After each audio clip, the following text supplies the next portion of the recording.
Hey everyone, it's Austin Solomon, the Solomon Group at Coldwell Banker. Welcome to this week's episode of the Wausau Real Estate Show. Today I'm joined by Kendra Wolfgram, realtor with the Solomon Group. Kendra, how are you? Good. How are you doing? I'm doing great. Yeah, it's a good day. We're recording episodes down in the studio. Yeah, thanks for having me. For sure. What are we talking about today? Tell us a little bit about what the audience needs to know. So today I want to talk about how to handle a seller's market. Yeah, that's great. With this market being so competitive, you got to know what to expect and be prepared for it. So first, I kind of wanted to touch on just the steps of home buying. So just to refresh, if people don't know, first you want that pre-approval letter. Yep. And then you're going to start your search, the pre-screening, look for houses that you do want. Once you find a house that you do want, let your agent know, one of us know. Yep. And we'll definitely get you in right away. And then, of course, the negotiating, putting in that offer, turning in that earnest money. And then you hopefully, get an accepted offer and then just work on contingencies, getting those satisfied, and then working towards closing. So some ways to handle a seller's market, some key points that I wanted to touch on is first, setting realistic expectations. Second, getting that pre-approval letter. Third is you need to be proactive and definitely work for it. And then fourth is submitting that offer and what to kind of include in that offer and make it competitive. So first, setting those realistic expectations. Yep. So you definitely need to be aware that with this market, it can take 3-4 on average offers to submit, in order to get that accepted offer. It definitely takes time. Sometimes you might get lucky and, first offer you put in, you get accepted right away, but that's definitely not always the case with this market. So it's just something to keep in mind.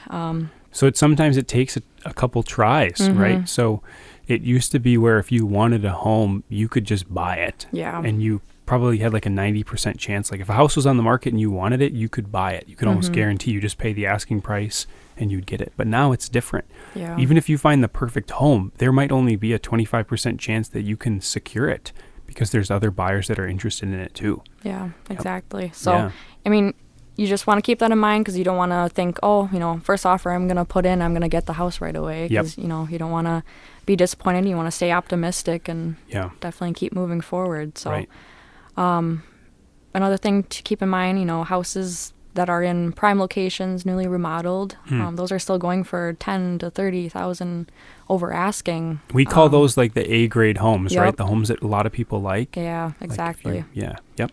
Especially in that 100 to 200,000 range, especially. Yep. It's still very competitive at times. So for sure. So second point is getting that pre-approval letter. So you want to get this pre-approval letter right away. So start talking to lenders if you are thinking about buying. You want to know, what's that amount of money that you can spend on a house. This allows you to put in offers, with the market being this competitive, there's multiple offers. If you don't have that pre-approval letter, that's, you're not showing your proof of funds. So people might not take you as seriously and might not go with your offer. So exactly. You want to put your best foot forward and definitely get that right away. Yep. So, and another thing too, with pre-approval letters, you can put, we will submit, a pre-approval letter within X amount of days. Yeah. If it is like your dream home, you just found it on the market, but you weren't able to talk to a lender yet, but you still want to try to get that pre-approval as soon as possible. Right. So it just kind of eliminates a question in the seller's mind, like if they can see it right away. Yep, exactly. Versus waiting a couple days for the potential of one. Yeah. Yeah. Yep. Another key point is, like I mentioned, needing to be proactive. So you definitely have to work at it. It's not easy to buy a home always. You gotta definitely put in the effort. Us as agents, we're gonna always put our best foot forward for you, but we also kind of need that from the buyers and sellers as well. Exactly. That's such a big point. Like keep in mind, like as a buyer, like how you interact with your agent makes a huge difference on how they're going to interact with you, right? Like it's an investment.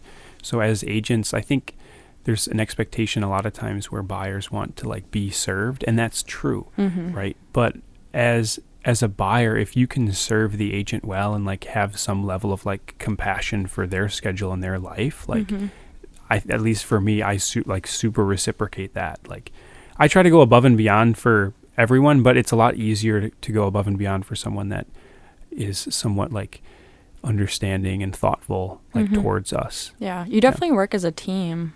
You know, you exactly. You need to bounce ideas off each other. You know, what do you like? What do you dislike? Yep. What is your schedule like? And how can we have, make your home search the best home search for you? Yep. Exactly. So, and yeah, just also too, we are going to look up houses for you and send them your way. But we also, if you see something, definitely send it to us right away. Yep. Sometimes we're on the go, we're at a showing or a meeting or whatever else, and we don't always see the house pop up right away. So especially if it's later in the week, like a Friday or Saturday morning, sometimes we're in the middle of a showing, and like I said, we don't see it right away. So definitely send those houses to us, so we can get you in as soon as possible. And if I'm not able to, I can always ask someone on our team, which is very nice. So for sure. And of course, the sooner you see it, the better chances you have of getting the house, getting that process going, because sometimes there's deadlines. Yeah. It's definitely something to keep in mind. Yep, absolutely. Get in there soon. Yep.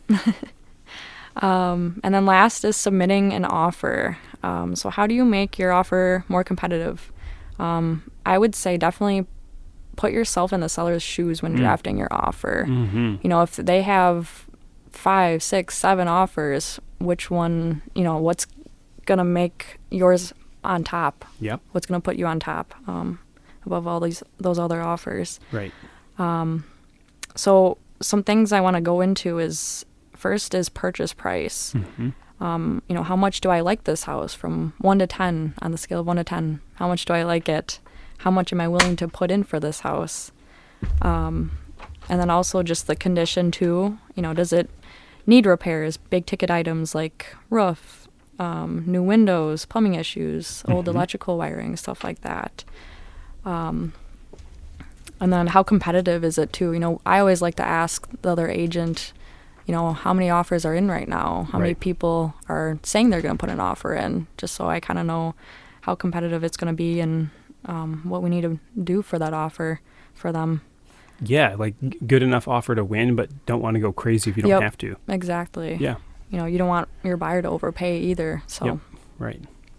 Another thing too for the offer is inspections and radon testing. So it's kind of 50-50 right now with inspections on who is choosing to do them. There's definitely pros and cons to both.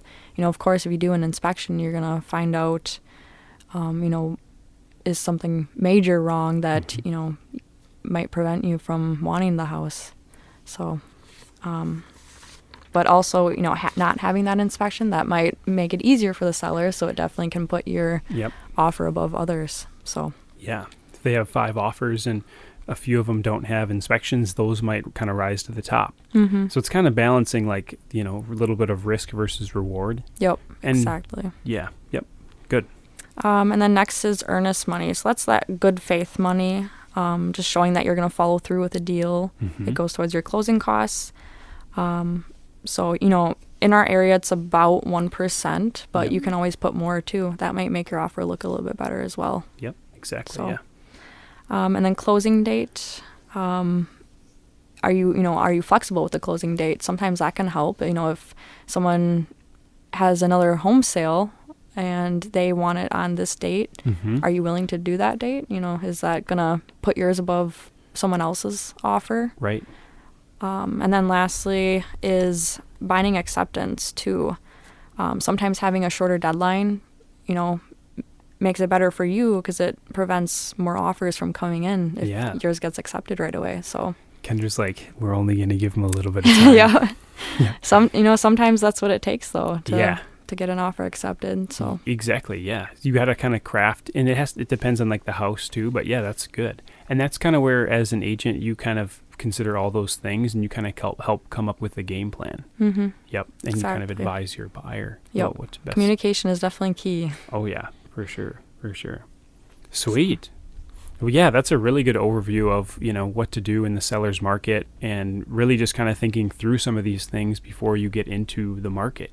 That's kind of like a big part of what it takes. And I think the more a buyer's familiar with like this stuff and just being educated, right, the better off they're going to be when buying a home. Yeah, exactly. Everyone wants to see, houses right away. Yep. But the thing is, you got to kind of think through the process, make sure you are prepared. Yeah. Because like I said, you definitely want to put your best foot forward. Right. Exactly. Yeah. Well, sweet. Well, Kendra, thanks so much for tuning in and being on the show. And thanks for having me. Yeah, and leading that. That was fantastic. Really well done, and I'm glad that the audience gets to benefit from that too. So thank you. All right. We'll catch everyone on the next week's episode of The Real.